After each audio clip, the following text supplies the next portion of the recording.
દાહોદ શહેરના ગરબાડા ચોકડી નજીક ચાઇનીઝ દોરીથી બાઇક સવાર યુવકનું ગળું કપાઈ જવાની ગંભીર ઘટના બની છે।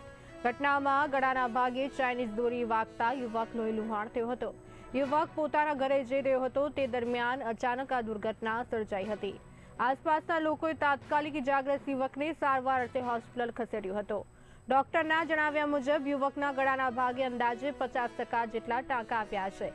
ત્યારે દાહોદ શહેરમાં પ્રતિબંધિત ચાઇનીઝ દોરી સહેલાઈથી મળતી હોવાનો પરિવારજનોનો ગંભીર આક્ષેપ છે। ચાઇનીઝ દોરી વેચતા વેપારીઓ સામે સરકાર કડક કાર્યવાહી કરે તેવી પરિવારજનોની માંગ છે।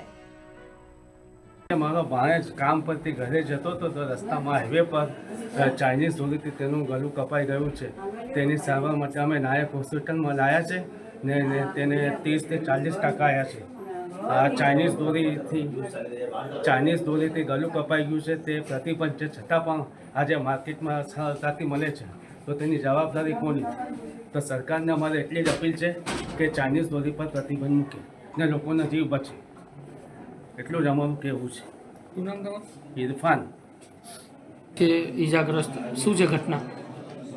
એ બાઇક ઉપર જતો હતો ત્યારે એને ગરબાડા ચોકડી પાસે પતંગનો દોરો ગળામાં લપેટાઈ જવાથી ગંભીર ઈજા થઈ છે।